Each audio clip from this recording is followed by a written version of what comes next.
지금 이 시간은 함께 말씀을 보겠습니다. 오늘 봉독할 또 우리 함께 볼 말씀은 잠언서 26장 3절에서 16절에 있는 말씀입니다. 잠언 26장 3절에서 16절에 있는 말씀입니다.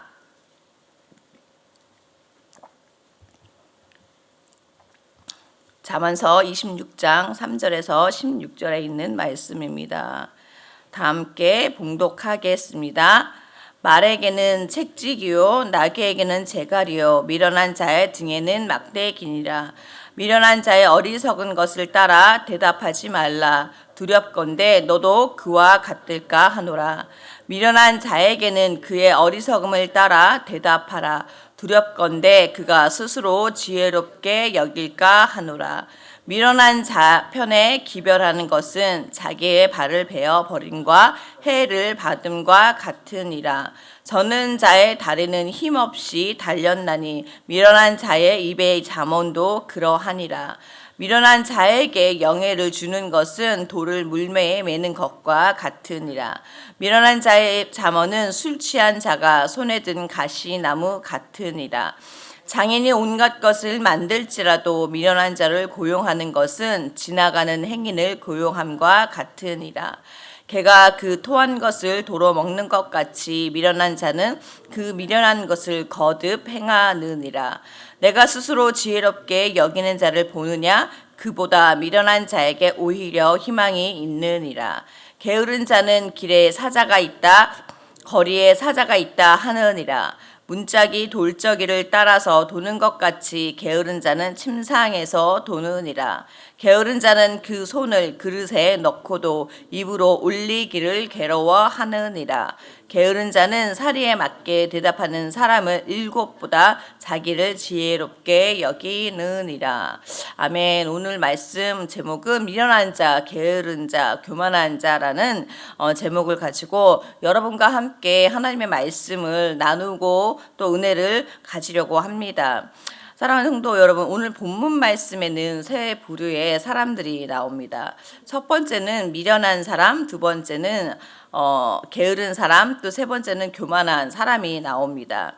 이런 세 부류의 사람은 어쩌면 우리의 일상에서 흔히 볼 수 있는 사람들 것입니다. 어쩌면 여러분 중에는 나는 이 세 부류의 사람들 속에 혹시 속하지 않아라고 생각하시는 분들도 있을 수도 있겠습니다. 저 또한 그렇게 생각했었습니다. 그러나 말씀을 준비하면서 어쩌면 이 부류의 사람이 바로 나일 수 있겠다라는 생각을 하게 되었습니다. 그리고 설교 준비를 마칠 무렵 이 부류의 사람이 바로 나였구나 라는 것을 깨닫게 되었습니다. 그래서 오늘 본문의 잠언은 우리의 일상을 너무나 현실적으로 비춰주는 본문이라고 생각되어집니다. 본문 속에 나오는 세 부들을 간단하게 설명하자면 첫 번째로는 미련한 자는 훈계를 싫어하고 같은 실수를 반복하는 사람을 말합니다. 두 번째로는 게으른 자는 행동하지 않고 핑계만 대는 사람을 말합니다. 세 번째로는 교만한 자는 스스로 지혜롭다 여기고 충고를 거부하는 사람들을 말합니다. 오늘 하나님께서는 잠언 26장 본문을 통하여서 이 세 부류의 사람들을 통해 우리 자신들을 돌아보게 하며 또 오늘 이 세 부류의 사람의 모습을 함께 살펴보면서 우리 안에 있는 미련함, 게으름, 교만을 내려놓고 겸손과 또 하나님 말씀의 순종의 길이 무엇인지 배우기를 축복합니다. 첫 번째로 미련한 자는 훈계를 싫어하는 자입니다. 3절의 말씀을 보면 말에게는 책찍이요 나귀에게는 재갈이요 미련한 자의 등에는 막대기니라고 성경은 말씀하고 있습니다. 여기서 미련한 자는 히브리어로 케실이라고 하며 우둔한 자, 어리석은 자, 훈계를 싫어하는 자라고 말합니다. 이 뜻은 단순히 지능이 부족한 자가 아니라 도덕적, 영적 분별력이 없는 자, 권면을 거부하는 자를 뜻합니다. 또한 잠언 26장 9절을 보시면 미련한 자의 입에 잠언은 술 취한 자가 손에 든 가시나무 같으니라 라고 말하고 있습니다. 구절 말씀에 미련한 자의 입의 자문에 대한 비유를 술 취한 자가 손에 든 가시나무 같다고 말씀하고 있습니다. 이 말이 의미하는 것이 무엇일까요? 여러분, 술 취한 자의 상태를 한번 생각해 보십시다. 술 취한 자는 분별력과 통제력이 없습니다. 그렇기 때문에 술 취한 자가 가시나무를 손에 들고 휘두른다면 어떻게 될까요? 가시나무는 뾰족하고 다루기 힘든 위험한 나무입니다. 그렇기 때문에 가시나무를 잘못 잡으면 자신도 찔리고 남에게도 상처를 줄 수 있다는 것입니다. 술 취한 사람은 통제력이 없기 때문에 자신이 가시나무를 들고 있는지조차 모르고 가시나무에 자신의 손이 찔리는 줄도 모르는 상태에 이르게 되는 것입니다. 그렇다면 여러분, 잠언이 무엇입니까? 잠언은 지혜의 말씀이며 교훈입니다.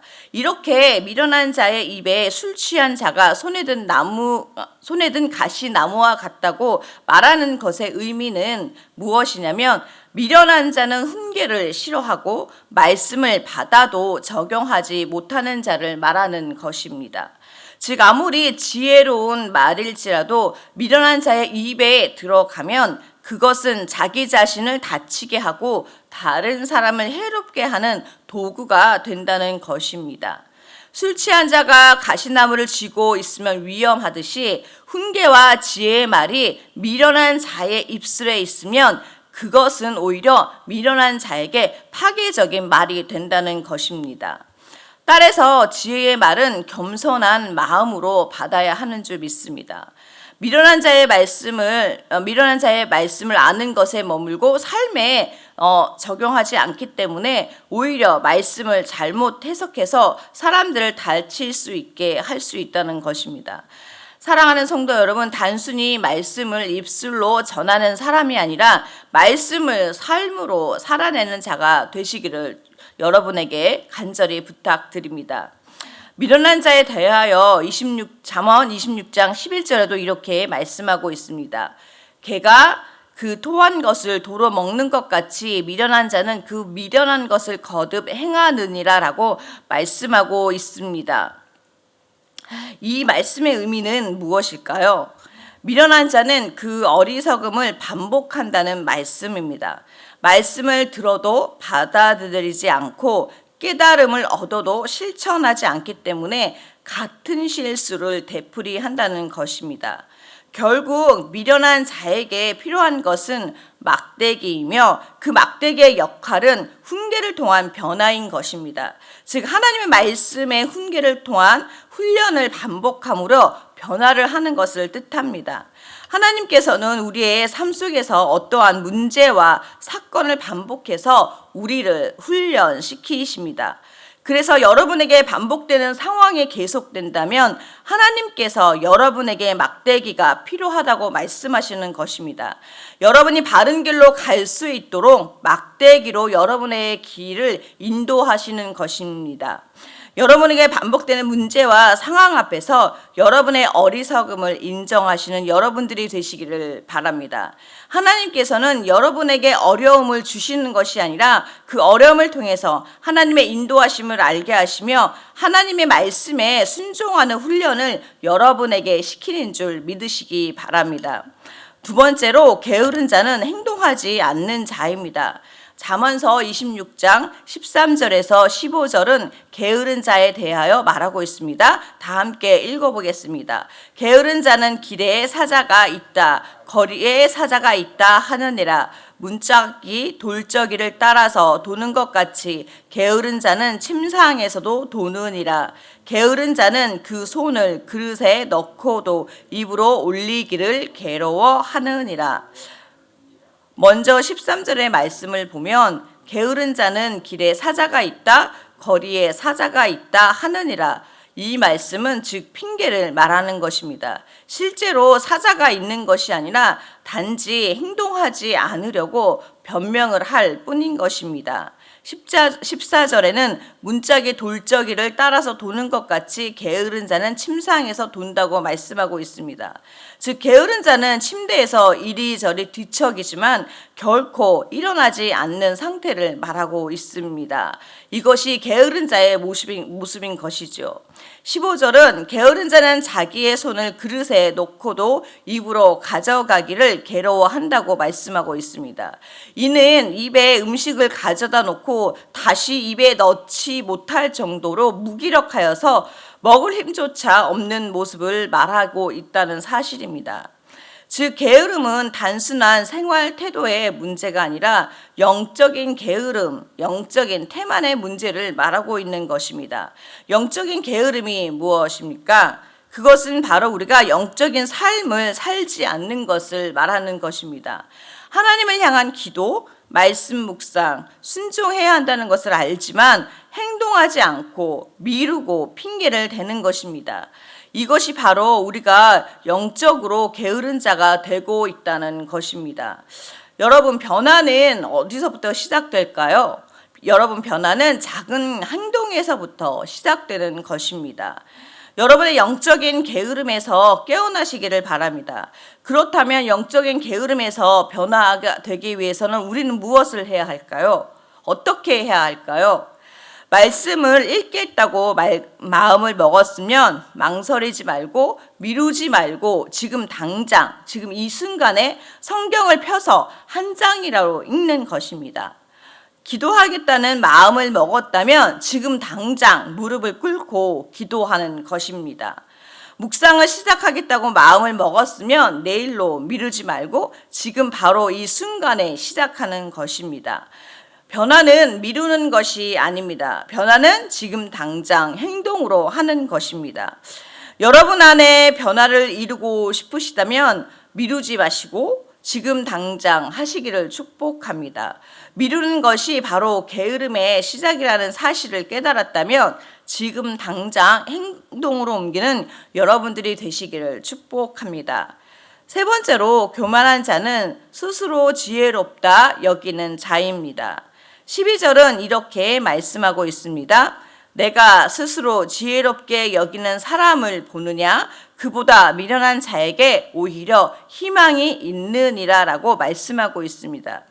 여러분 12절의 말씀을 보니 미련한 자가 교만한 자보다 더 희망이 있다고 말씀합니다.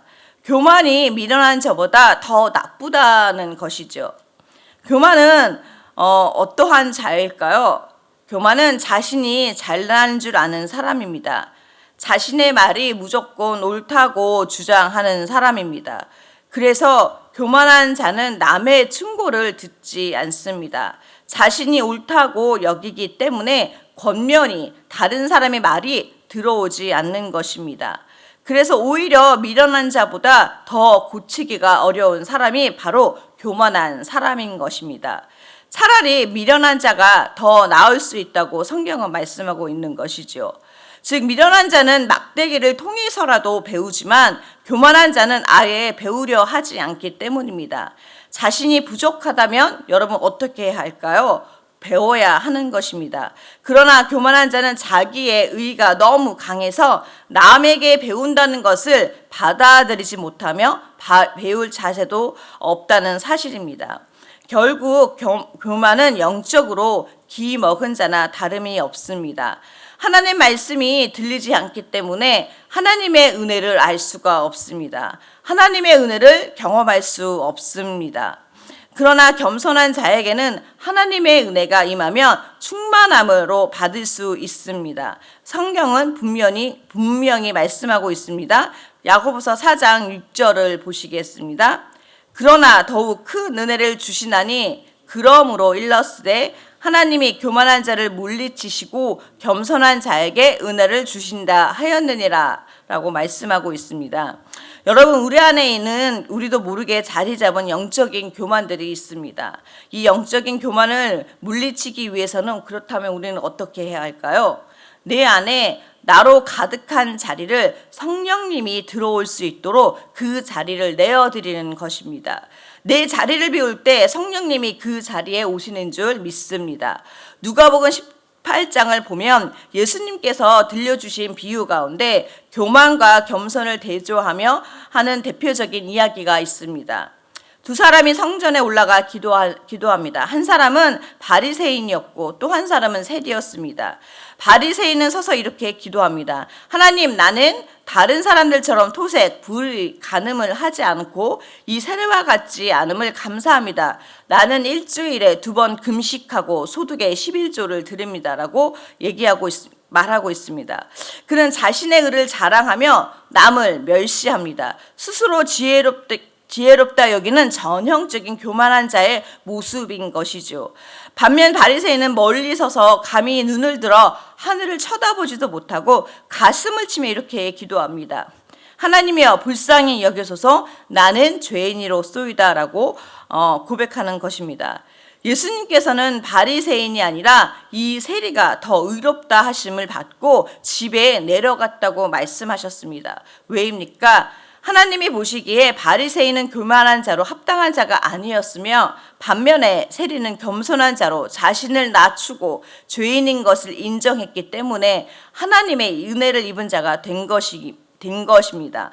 살아가는 성도 여러분, 우리 안에는 우리도 알게 모르게 영적인 교만이 자리 잡을 때가 있다는 사실을 깨닫기 바랍니다. 내 경험, 내 지식, 내 의로 가득 차서 하나님의 말씀과 성령님의 음성이 들어올 자리가 없는 것입니다.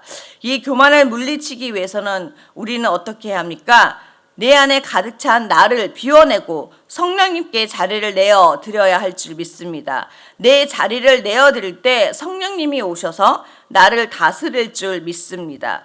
오늘 말씀을 우리 삶에 어떻게 적용할 수 있을까요? 첫 번째로 미련한 자의 길을 버려야 합니다. 말씀과 훈계를 달게 받고 권면을 거부하지 마십시오. 두 번째로 게으른 자의 습관을 버리십시오. 핑계대지 말고 말씀과 기도에 즉시 순종하십시오. 셋째로 교만한 자의 마음을 버리시기 바랍니다. 내 생각을 내려놓고 성령님이 내 마음에 오실 수 있도록 내 자리를 비워 주십시오. 사랑하는 성도 여러분, 잠언 26장은 마치 거울처럼 우리의 모습을 보여주고 있다고 생각되어집니다. 우리 안에 있는 미련함도 있고 게으름도 있고 교만함도 있습니다. 그러나 우리는 하나님의 말씀으로 희망이 있다는 사실을 기억하시기 바랍니다. 하나님께서는 우리를 말씀으로 훈계시키시고 훈련하시고 또한 다시 세워주시는 줄 믿습니다.